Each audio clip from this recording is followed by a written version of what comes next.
Mga opisyal ng gobyerno ni Marcos, hinahamon na magbitiw sa pwesto. Huwag nang hintayin na ang taumbayan pa ang kumilos upang kayo ay mapababa. Ang administrasyong ito, ayon sa ilang nagmamasid, ay hindi na magtatagal at unti-unti nang guguho. Ayon sa vlogger na si Pinoy Survivor, kusa na umanong babagsak ang gobyernong Marcos dahil na rin sa mga hakbang nitong nagdulot ng galit sa mamamayan. Isa sa mga kontrobersyal na desisyong ito ay ang umano'y pagpapaaresto sa dating Pangulong Rodrigo Duterte na siyang nag-udyok ng malawakang kilos protesta hindi lang sa loob ng bansa, kundi maging sa ibang panig ng mundo. Mula Luzon hanggang Mindanao, libo-libo ang lumalahok sa mga rally upang ipakita ang kanilang suporta kay Duterte na itinuturing nilang tunay na leader ng masa. Bukod pa rito, lumalakas din ang isyu ng pagsikil sa malayang pamamahayag sa social media. Matinding diskusyon ang umusbong matapos ipatawag sa kamara ang ilang pro-Duterte vloggers para sa investigasyon hinggil sa diumano'y fake news. Maraming netizens ang naglabas ng hinaing sa anilay tahasang pagtatangka ng gobyerno na supili ng kalayaan sa pagpapahayag na isang pangunahing karapatan ng bawat Pilipino.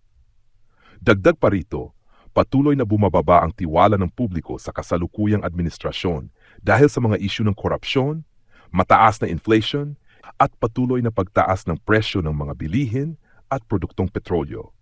Ang kakulangan umano ng konkretong solusyon sa mga problemang ito ay nagdudulot ng malawakang discontent sa mamamayan na ngayon ay mas handang ipahayag ang kanilang pagkadismaya. Ano nga ba ang maaaring kahinatnan ng mga pangyayaring ito? Patuloy bang mananatili sa kapangyarihan ang Administrasyong Marcos o ito na ang simula ng pagbagsak nito? Pakinggan ang buong paliwanag mula sa kilalang vlogger na si Pinoy Survivor. Kaya kayong mga nasa gobyerno, no?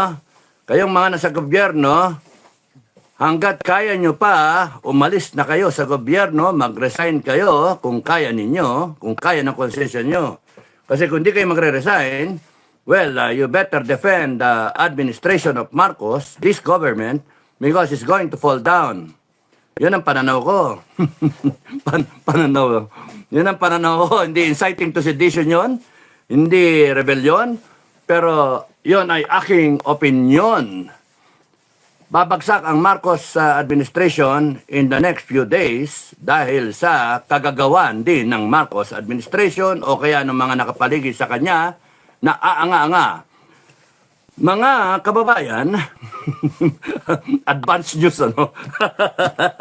Masaya ako eh. Advance na balita. naging balita itong Pinoy Survivor. Napag-alaman ng ating mga ahensya, ng ating mga asset,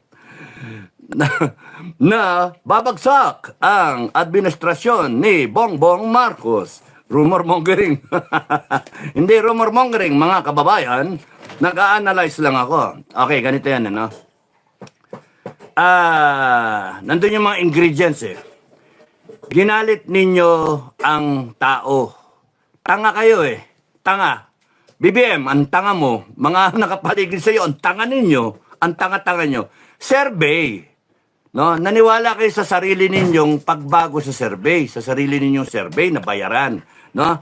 Ang survey, sinasabi niyan, kahit sa corporate, kaya kayo nagsasurvey para mapulsuhan mo yung market. Ilan yung gumagamit ng toothpaste na Colgate? Ilan yung gumagamit ng toothpaste na Close-Up? Ilan yung gumagamit ng Happy? Gumagamit ka ba ng toothpaste? Yes or no? Yes or no? Ganun yung Congress, di ba? Yes or no? Yes or no? Gumagamit ka ba ng toothpaste? Yes or no? Yun yung unang tanong. Kasi gusto mo malaman kung sino ang gumagamit ng toothpaste. Kasi may produkto ka na bagong toothpaste. Gusto mo ilo-launch mo. At gusto makutingting yung utak ng mga tao.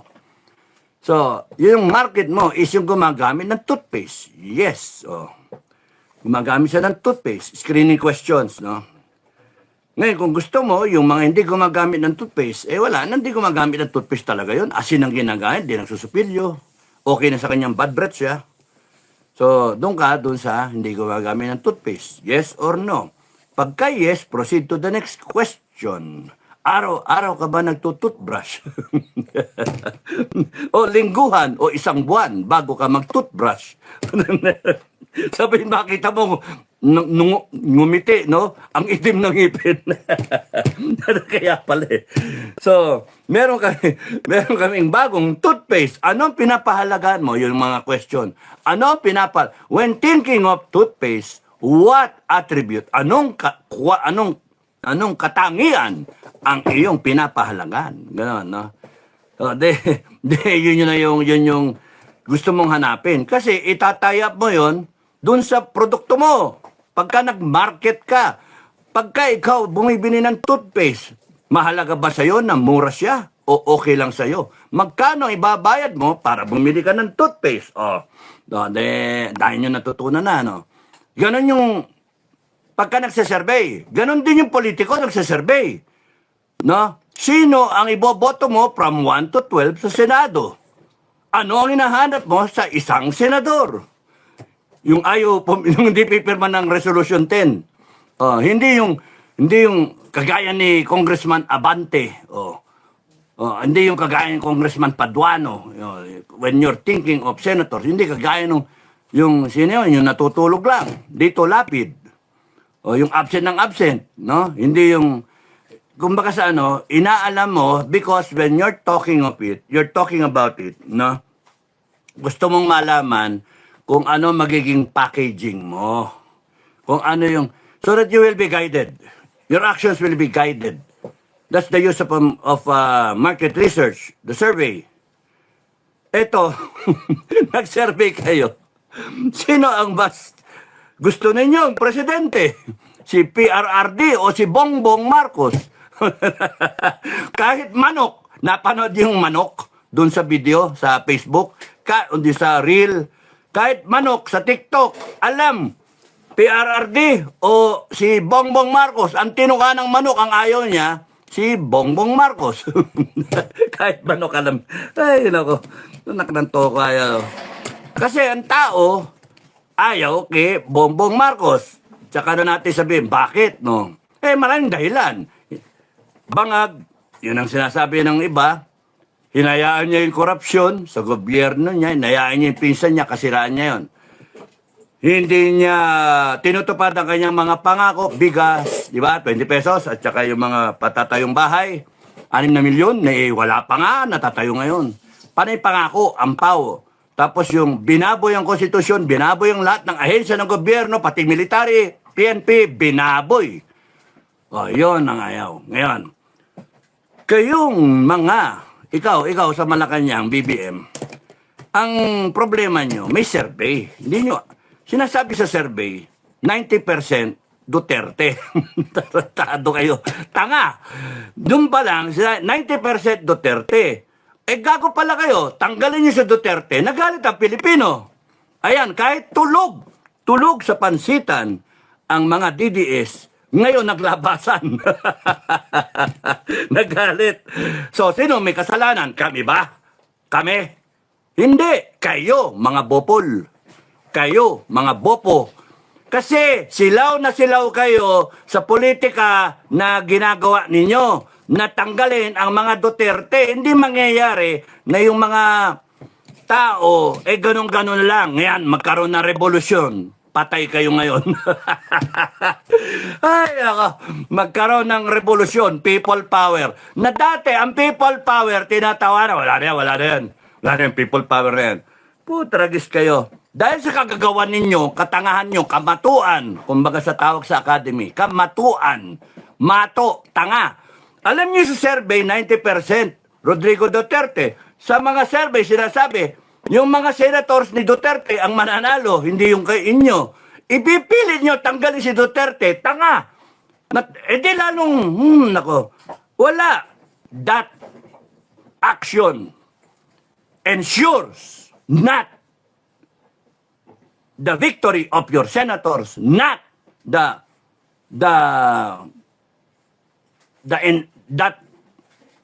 you will be in power. Still, over time, for a long period of time, yung action ninyo, tinanggal ninyo si Duterte, ensures that you will fall down. matatapos ang rehimeng Marcos. Sakit ano? Sakit. Torre will be hunted down. Lahat kayo will be hunted down. There will be a death penalty. And sigurado kayo ay hahantingin ng mga tao. Kaya AFP-PNP, yung mga AFP-PNP, nakakampi sa taong bayan. Yung mga sundalo at mga junior officer hanggang middle grade officer nakakampi. Number 1 order ng taong bayan sa inyo, sarado ang mga airport, walang lalabas. Walang lalabas hanggang sa Coast Guard, hanggang sa mga pantalan, hanggang sa kusaan, backdoor, walang lalabas. Walang lalabas. Huli lahat. At kayong mga sibilyan na nakakakita, makita ninyo yung mga congressman na yan, mga senator na yan, yung mga head of agency. Pag kami nakita kayo, you put them under arrest. Walang lalabas. Uusigin sila ng taong bayan. Ang lupit ninyo. Ang lupit. Ganon ang mangyayari. Sino ba yung gago na yan na si Enrique? Ba't nagsasalita ng ganyan? Kasi binabasa ko yung ginagawa ninyo. kahit nasa hospital ako, panonoodin ko kayo. Kala mo, walang niya kayo. Kung kinakailangan akong bumaba, bababa ako para magsalita lang kahit sabay, mangisay ako doon, atakihin ako. Hindi bale. At least natapos tong lingtek. Kasalanan ninyo, BBM. Kasalanan ninyo, Torre. Marbil. Kasalanan ninyo. Kayong mga general. Kayong mga cabinet secretary. Kayong mga congressman. Pinagsama-sama na ginagawa ninyo. Pinagsama-sama, napika ang Pilipino, nagalit. Nagising ang taong bayan. Nandiyan yung mga vlogger. Katapat nyo lang pala, mga vlogger nagsalita. Social media influencer. Nandiyan ang mga Joy, MJ, Yambao, nandiyan Trixie, nandiyan yung... Lahat sila. Lahat ng tinawag sa Congress. Lahat yan. Hindi pa kami tinatawag Hindi pa kami sana tawagin nyo kami naman. Sabihin ko sa Congress and now, kakanta ko doon sa Congress. And now, the end is near. Good luck sa inyo. Mamamatay kayo. Galit ang taong bayan. Hindi ko kayo paprotektahan. Nga pala, sabi ng FJ, protect the Filipino people. Hindi naman kayo, Filipino people, mga buhaya kayo Puso, sabi na may tumatawag So, mamaya na lang, doon sa tumawag na mamaya. Hindi pa naman life and death no? So, yun yung problema. Hindi taong bayan ang gumawa nito. Kayo gumawa niyan. Marcos, kayo gumawa niyan.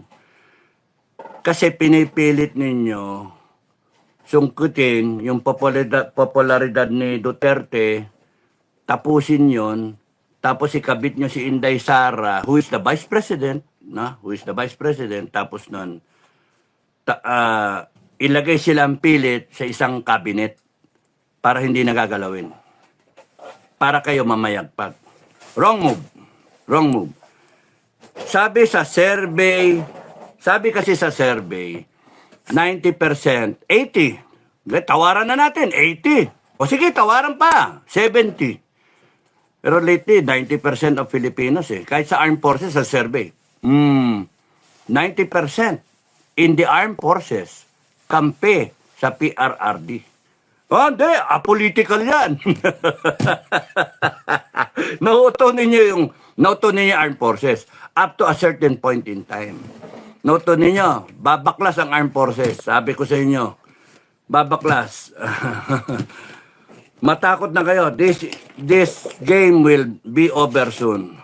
Matakot kayo. AFP, PNP, tama yon. Tingnan ninyo kung ano yung tama, no? Doon kayo sa tama, doon kayo sa taong bayan. Because this administration is evil. Kitang-kita ninyo. Ano pa ba hinihintay? Sabi ng iba, putang nga, wala PI, penging inumin. Sabi ng iba, nasa ni Armed Forces, walang pakinabang. Beg to disagree, mga sir. I beg to disagree. Kaya ayaw kong tumayo eh. Ayaw namin tumayo because it is the moment for the armed forces to show that it is an armed forces of the people. It is a PNP of the people. Kaya ang FJF ayaw pa tumayo eh. Kasi we will only support those in the armed forces na matitino who will stand for the people. Kung ayaw nyo talaga, you will be disbanded by the people. Sakit yun. If the AFP has been there for generations, for how many years? No? It has been there. It has been tradition. It has been an institution. But in this case, pagka hindi kayo nagpakitang gilas sa taong bayan, the people, the sovereign people will abolish you. Ganong kadali. Kaya sinabi ko na noon sa vlog, nakikinig sana kayo. You will face the challenge of obsolescence. Ma-obsolete kayo because the people will shut you down. They have enough already. Nakita ng tao, wala kayong pakinabang, walang kwentang armed forces. Doon sila sa bago na armed forces. Magtatatag ang taong bayan ng bago na armed forces, bago na PNP. Leche, ganun na sasabihin ng taong bayan. Sino ba kayo? Ha? Hindi naman kayo obra kung wala yung taong bayan, wala yung sweldo. You are there for the people, not anyone else. You are not there for a president. You are not there for the commander-in-chief. No. You got it wrong. Even yung mga retired, you got it wrong. The sovereignty resides with the people. All power emanates from the people. Even yung commander-in-chief ninyo na sinusunod, na sasabihin nyo, we will follow the chain of command. Yung power niya galing sa taong bayan. Kaya kung ang armed forces at PNP, mali ang tornilyo, madali yon, madaling kausap taong bayan. Papalitan kayo ng taong bayan. Sorry. Papalitan kayo ng taong bayan. That's the power of the people. Kaya nga, I am warning you, mga kabaro, mga ka-AFP, mga PNP, wag na yung mga opisyal ang may iwan and then yung mga sundalo, mamaya na, mga sundalo ang tatayo. Nasabi ko na experience ko 89 ko. I was government negotiator, no? Sabi ng mga sundalo nagdabugan, puti ay, kung ayaw ng mga opisyal, kami na lang ang tatayo. Anong gagawin nyo doon? Tameme nga lahat ng kasama ko eh. 6 kami, tameme. Uy, paano nangyari yun? Yung mga opisyal walang magawa. Surrender, return to barracks na. Sinabi, in-announce si General Rile. Paano? Ilang vlog pa ba para ipaintindi? No? Ilang vlog pa para ipaintindi na walang mangyayari, wala na mga pagka sinabi ng sundalo, ng mga sarhento, mga NCO, kaya nga nandyan, sorry. Mamaya na. Kaya nandyan ang mga NCO kasi sila yung tulay ng opisyal, NCO at yung mga sundalo. Yung mga private, mga corporal, yung sarhento, tinitingala ng mga sundalo yung mga NCO. Kaya sinasabi ko sa inyo na it was my experience. May delikado sa AFP. It will become an empty bag. Empty bag. No? It will become an empty bag because the soldiers will bolt from the AFP. The policemen will bolt from the PNP. Anong bolt? Aalis. Saan sila pupunta? Magpipiknik? Magbabakasyon? Hindi.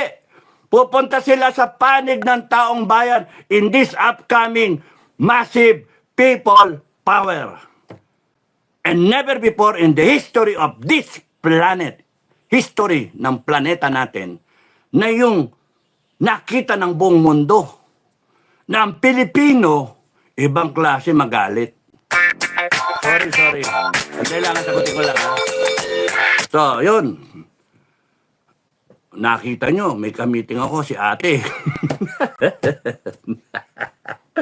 Yung doktor. Okay. So, sabi ko kasi, papa-BP ako eh. Concern na concern sila sa puso ko. Okay. So, yun yung problema. The armed forces, akala ninyo, mga general, you are in control. You are in control of your golf club. Your golf set. You are in control of that. Yung swing ninyo. Ha? Yung swing. Yung mga parpar ninyo. You're not in control of your men because you don't even know what your men are thinking. Sasalita kayo, chain of command tayo, chain of command. Akala nyo ganun lang? Ay, nako. Hindi kayo natuto eh. Kinukwento ko sa inyo noon, noong 1986, noong 1989, nasabi ko sa mga sundalo, kanino kayo susunod? Diyan sa mga general na yan, sa colonel na yan, o sa akin, tiniente ako at that time, 86. Sa akin susunod. Kung inorderan tayo na lumusob kay Jim Kitli, Radyo Bombo, kung inorderan tayo, pasukin, tirahin yung radio station, saan kayo susunod? Sa inyo, sir. Nagkasama tayo eh. Kasama tayo sa upakan eh. Yun, nililinaw ko. Kasi yung mga general na yan, ilan na lang yan, ilang tulog na lang yan, retired dyan sa serbisyo. Nag-enjoy na yan. No? Lalo na ngayon, yung mga general ngayon, nag-go-golf lang sila. Yung iba dyan, ewan ko, mayaman eh, daw. Tapos yung iba dyan, iilan lang ang nakatingin sa sundalo. So, you have discounted na kala ninyo, matakot sa inyo yung sundalo, may discipline, pero yung tinatawag na discernment, kontrolado ninyo. Iba yung discipline sa discernment. Disiplina, susunod sa inyo. Pero pagkagera ba, alam mong ng sundalo, mamamatay siya? Sasabihin na, sino kukontra sa iyo? Sasabihin sa ikaw, officer, gusto mo Gold Cross? Gusto mo Medal of Valor? Gusto mo Distinguished Conduct Star? Lahat na medalya, hakot mo, yung sundalo mo, wala. Yun ang palulusobin mo. Pagka nagkandamatayan, ikaw ang may medalya. Kung kusakasakali sila, posthumous, ikaw nasa likod. Or yung gusto nila, yung officer na nasa harapan nila, na naglilid sa kanila. Pero merong sarhento. Yun yung nakakatakot. Pagka bumaklas yung mga sarhento ninyo, kagaya nangyari noong 89, na nandun ko, mismong nakita ko, nagdaboga ng baril, at sinabi, putang ina, kung yung official natin ayaw na, surrender na, walang pakinabang ng mga official natin, kami na lang ang magdadala. Puta, nakakatakot yun. Tameme nga si General Enrile, si Colonel Adan, si Captain Pangilinan, Captain Ang, at yung mista ko, si Dodong Paune. Pati ako. Oh no! Oh no! Ano yun? Ay, nako, walang yan. No amount of training in PMA, no amount of training. Hindi tinuro yun eh. Ano gagawin mo pagka ganon? Ano gagawin mo? Anak ng toko, ayan. No? Nganip ang gandang problema nun. But you see, split second, no, yung captain, yung Lieutenant Dado nandoon, split second, nag one step forward ako, inago ko yung mic, o yung PA system, yung bullhorn, inago ko, sabi ko, makinig, hindi yata eh. Hindi na ako nag-mic nun eh, boses ko na lang. Siyempre, Corps Commander eh. Makinig. Sino nakakilala sa akin? Taas ang kamay. Taas ang kamay, parang galit. Buhay pa yung mga sundalo ha, buhay pa yung karamihan ha. Tapos sabi ko, yun na nga, binlag ko, makinig na lang kayo sa vlog. And then biglang, isaksak niyo yung magasin ninyo. Lock and load. Tapos sinabi ko, kung sino ang unang pumutok dyan, banatan nyo, basta hindi sa inyo galing ang unang putok. Sabi yung ganon. And then, kung bumanat sila, ang government, ako maglilid. Ako ang tatayo para sa inyo. Sabi yung ganon. Yay! Ganon sila. Tapos nilapitan niya ako ni General Enrile, sabi, alam mo ba yung ginagawa mo, Iking? Oh, sir. Oh, sir. Wala, hindi tinuro sa PMA yun. Hindi tinuro yun. Character stepped in. Iniwasan ko yung magkagulo. Ayoko magpatayan eh. Tapos itong gobyerno na to, tarantado kayo, gago kayo. Kayo ngayon yung gusto nyo magpatayan, ungas kayo. Wag, bumaba na lang kayo. Bumaba na lang kayo. Because mangyayari yan. Babaklas. AFP ganyan, no? General dito. Colonel.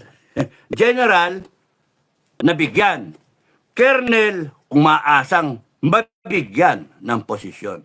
May nagsasalita ng mga colonel. Naku, matakot kayo doon. Again, survey. What is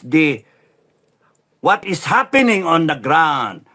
Alam nyo dapat kayo, matuling kayo dapat. Kasi mabubulaga kayo. Pag biglang nag-people power yan. Siya nga pala, ang people power, hindi na sa sa EDSA, Liwasang Bonifacio, Quirino Grandstand, Benjola, wala na. Ang people power ngayon, 2025, Marcos, ang people power ngayon is all over. Not all over the country, all over the world. Nagulat ang buong mundo na ang Pilipino kaya pala mag-people power sa buong mundo. And pati ang ibang bansa, ibang lahi ay nakiki-people power. We want justice. We want peace. We want equality. Yung ganun ba? We don't want any double standard. We want the laws to be implemented. Yun ang nangyayari ngayon. Kung hindi nyo nararamdaman yun at aanga-anga kayo, goodbye sa inyo. BBM, the only way out here is out the house. The only way out. Dati, pwede ka pa sa loob ng bahay. Ikot-ikot-ikot, doon ka, magluto ka, magsaing ka, magwalis ka, pinapayagan ka ng taong, ng kababayan natin, mga Pilipino. Pero ngayon, lahat kayo sesante. Wala eh, pinaabot nyo sa ganun. Kayo may kasalanan, di kami. Hindi kami. Tatakutin nyo kami ng batas natin, ng konstitusyon, inan nyo. Nanyo. No, yun. Takutin yung taong bayan eh. Buong mundo na nanonood, buong mundo na ngayon ang involved. You have 3 superpowers watching. US, China, Russia. You have 3 superpowers watching. And the other superpowers watching also. Kung ano mangyayari. BBM, you're done. Tapos ka na. Bumaba ka na lang. Cut clean. Kayong mga nakapaligid kay BBM, you're done. Lumabas na lang kayo. This will be over. This will be over. And I speak with confidence. Mga nanyo, inanyo, patayin nyo ako, there will be more of me. You have millions of Filipinos. Patayin nyo ako. Hulihin nyo ako, gawa nyo ako sample. No, wala na. Tapos na tayo doon. Yung bubunot-bunot pa si General Torre. You bet, walang makakatakas sa inyo. Any citizen na makakita sa mga yan, hulihin ninyong lahat yan pag ikot ng gulong. When announcements are made, and mind you, announcements will be made, I promise you that, walang lalabas. Huli kayong lahat. Lahat ng ipagtatanggol yan, hulihin kayong lahat. Because it will be the time for reckoning sa inyo. Yabang ninyo, ha? Isuppress nyo yung taong bayan, ha? The people are aware of it. They know, the 90%, they know. They know because kita ninyo buong mundo. Hindi lang sa Pilipinas, Luzon to Mindanao, galit na galit ang tao sa ginawa ninyo. Natutulog ang tao sa pansitan. Ilang rally yan nakaraan. Please, please, kumilos na kayo. Wala gustong kumilos. Pero ngayon, on their own kumikilos. 90% yan, ginising nyo. Ginising nyo ang sleeping dragon. No? And you will be over soon. Yung FGF, kahit di kami kumalaw, kahit makirali na lang kami, there's no use, there's no point na gumamit na armas. No point na gumamit na armas. Let's make this transition peaceful. Let's reboot this government peacefully. No? Let's reboot this government. Mag-revolutionary government kayo kung gusto ninyo. Ay, nako. Pero let's do it peacefully. Kahit mga kapatid natin na Muslim, na, sa FGF, let's do this peacefully. We will win this struggle. Kitang-kita na eh. Kitang-kita na. I can watch sa hospital bed or I can go down and make the proclamations. Pero ito, isipin nyo, kayo sa government, kayo, hindi namin kasalanan yan, kasalanan ninyo. Huwag nyo ibintang sa amin yung mga banat ninyong inciting to sedition, rebellion, secession. Hindi na obra yun. Tapos yung mga ginagawa nyo sa vlogger, fake news, mga ganyan. Hindi na obra yun. Yung mga bodabil ninyo, yung mga pakana ninyo, hindi na obra. You will go down, lahat kayo. Pag-ikot ng gulong, maybe somebody will command na lahat kayo hulihin. Kahit saan kayo makita, sa parking lot, sa mall, sa beach resort, basta nakita kayo, hulihin kayo. Because you have 90 million Filipinos. 90 million Filipinos want change. Ayaw sa ginagawa ninyo. They want PRRD back. And he will be back. Mark my word, he will be back. And it will be over for you, kayong mga pro-BBM. BBM, you're going down. You're going down. Huliin niyo ako. Ano ngayon? Tatapusin kayo lalo eh. It's a matter of this. You better rethink your position. Kayo, mga ungas kayo. Binigay kayo ng pagkakataon ng taong bayan to serve the Filipino people. Kayo nasa AFP at PNP. Kayong mga nasa gobyerno, agencies, binigay kayo ng pagkakataon to serve the people. What are you doing? Kayo, mga nagsasalita sa AFP at PNP, mag-ingat kayo sa pagsasalita ninyo, ha? Mag-ingat kayo. Kasi natatandaan kayo. Mag-ingat kayo. Kaya kayong mga matitino dyan, you show to the people that you deserve the thanks, the mercy of the people. You deserve the trust of the people. Hindi yung may armed forces sa PNP na yung kayo pa yung mag-ano sa taong bayan. That will not happen. Because you will have a revolution in your hands. And it happened in your time when the entire AFP and the entire PNP was dismantled by the Filipino people. Ang sakit nun, padre. Mga pare ko eh. Masakit yun. Di naman ako nakulang magsalita eh. Sinasabi naman sa inyo eh. Kayong mga maiingay dyan na retired, nakakampi-kampi kay BBM, mag-ingat kayo sa pagsasalita ninyo.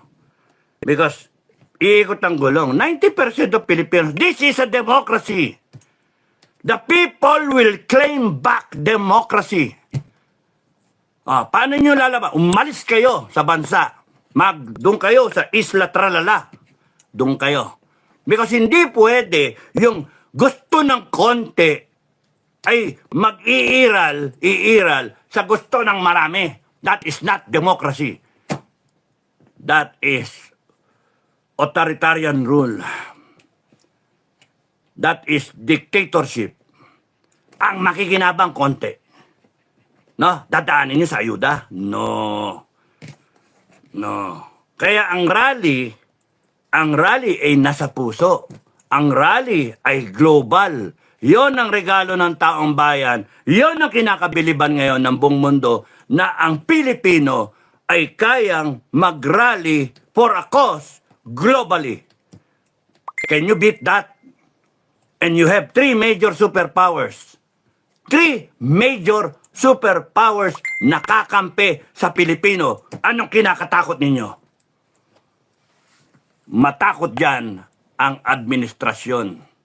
Kahit anong gawin nyo, hindi nyo pwedeng isuppress na ang taong bayan. You cannot use the armed forces, your armed forces, that you did not even bother to modernize.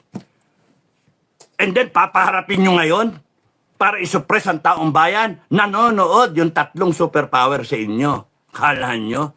At papasok yan. Pagka nakita nila na ang taong bayan ay pinisa ninyo, papasok sila. Oh, sa palagay ko, gano'n ang mangyari. Palagay ko, gano'n mangyari. Good luck sa inyo. BBM will be out. Bye-bye, EDSA, part 2. Kaya, nag-warn ako sa inyo, AFP, PNP, kayong mga sigang general, no? Kayong mga sigang, kala ninyo forever kayo, no? Kala nyo forever. Hindi kayo forever. Ang forever, yung sovereignty ng taong bayan. Kahit magkaroon ng kalaban, lalaban at lalaban ang taong bayan. Nandyan ang FGF para ipagtanggol ang taong bayan. Lalaban at lalaban. At in the end, people will gain back democracy, will gain back freedom, equality, peace. People will be sovereign. And you will be second only to the people. President, down the line, government, AFP, PNP. It is always the people on top. And it cannot be the other way around. Kayo masusunod, AFP, PNP, Government of the Republic of the Philippines, because you have forgotten who you serve is the Filipino people. And the people are awake now. Kayong mga trolls, doon kayo. Hingi pa kayong bayad. Hingi pa kayong bayad.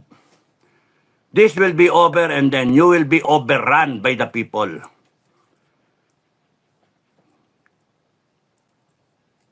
Ang sarap pakinggan nung nung balita na yan na babalik ang PRRD. And never again in our history na ma-repeat yan na a person you love so much kukunin sa'yo. Never again. Huwag kayong papayag mga kababayan na meron kayong minamahal na isang tao na kukunin lang sa'yo at ibibigay, ipapasa kung kahit kanino. Never again. Kaya palakasin natin ang ating kaalaman sa mga karapatan natin. Pagkaganyan, nangyari yung kay PRRD, dapat mas matapang ang taong bayan. Mas matapang, hindi yung, anong ginawa nyo? Anong ginawa nyo? Anong ginawa nyo? Huwag kayong magsisihan. Hindi dapat sisihan. Everyone is at fault. Even the AFP and the PNP. Bakit pinayagan yun? So, hindi pwedeng iasa sa iba ang inyong karapatan. Hindi pwede ibigay sa iba ang inyong karapatan na pag sila ang nakaupo, sila na ngayon ang gagamit ng resources ng bayan at babaliwalain ang karapatan ninyo. We should always be supreme above everyone else. Because we, the sovereign Filipino people, should control our future. Hindi iasa sa iba. Pagka the moment na nakita natin na binababoy tayo, you have a choice. At yun nga mga kababayan, Anong masasabi niyo sa balitang ito? Maaring ihayag ang inyong opinyon at kuro-kuro sa comment section sa ibaba. Huwag din kalimutang mag-like, mag-subscribe at mag-share sa bidyong ito. Maraming salamat sa panonood.